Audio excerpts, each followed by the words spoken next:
often do you weigh yourself? Do you weigh yourself every day? Do you notice your weight shifts? Do you actually know what's underneath your weight? In this video, I'm actually going to tell you how often you should weigh yourself, how often you should compare yourself, and factors that affect your weight that you probably have never heard before. So my name is Leslie Urbis. I'm a registered dietitian and a personal trainer. And in this video, I'm going to uncover those three things: exactly how often you should weigh yourself, when you should compare your weights, if you weigh yourself daily, what you really need to look at. And the last piece is things that you never knew were a piece of your weight that you should take into consideration. So first of all, weighing yourself.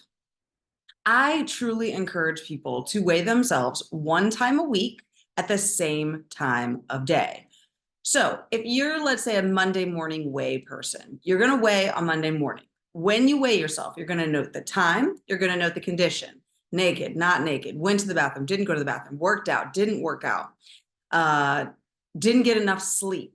Anything that could be affecting you in that moment, you're actually going to write down. So like, yesterday was July 22nd. So you're going to write July 22nd, weighed in 147, got enough sleep, went to the bathroom, worked out, naked after my shower. Okay. And that's what you're going to write. And then the next week, you're going to do the same. So you're going to write July 29th. And then you're going to say, maybe it's all the same things, and I actually weighed 145 or something along those lines. Now, when you take your weights, if you are a woman, you cannot compare every single week.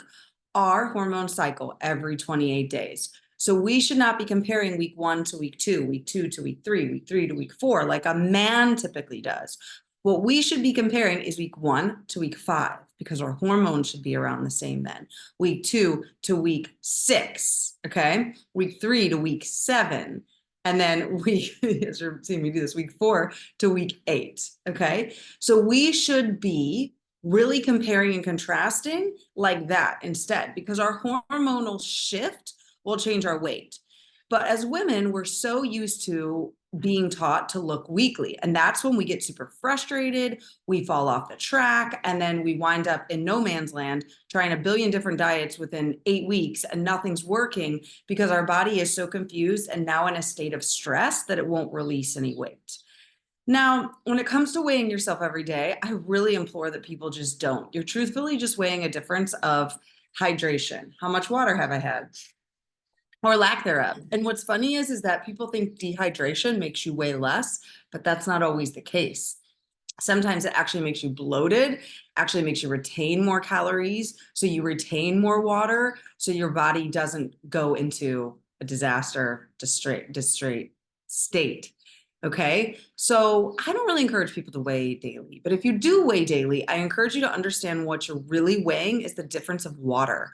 We just don't lose weight that fast. You're not comparing and contrasting pounds, fat, the thing that you really want. You're comparing and contrasting your hydration level, truthfully. All right. And then the last thing I really want you to think about is what factors really affect weight. So we believe that our weight is affected by our intake of food, calories in versus calories out, our water, our hydration status, right? Those things are true. Those are the scientific things. But if you've never had somebody sit down with you, like I did with my client yesterday, and we discussed her astrology and where her water signs are based on the different moons that occur. Like right now, we just had a full moon in Capricorn. If her sign was a water sign was in Capricorn, she could potentially be at this place where like she's going to gain weight based on just the season for like an overnight during the moon. And so if you're not in alignment of like what's kind of going on in your astrology chart of what you're actually looking at, and nobody's identifying that for you, you could also just be weighing yourself willy-nilly and seeing that it's going up when it's really not. You're just being affected by the moon changes, the planet changes, the things that are happening around us. Now, when I say this, sometimes people are like, is that really true? Like, what's going on? Like, I don't know that that makes sense. I want you to understand that we're all affected by the moon, right? The moon controls the tide, the moon controls the water, the moon controls us. We're the majority of water. And as I just stated, the moon lives on a 28-day cycle, like women. We are very much impacted by the states of the moon. So if no one's addressing this piece to you, no one's talking to you about like where the moon is, where the water signs are, how you reflect, things like that, you could be getting these signs that you've gained this weight when truthfully you really haven't. What's actually happening is that your weight is fluctuating based upon the moon and based upon your signs. So I implore you, if you're at all interested, to go below this link. You can click anything, grab the free digestion codes course, join our membership, book a call to uncover more about your digestion code and astrology. It will definitely help you to go further in time. So again, I'm Leslie Irvis. I'm a registered dietitian and a personal trainer.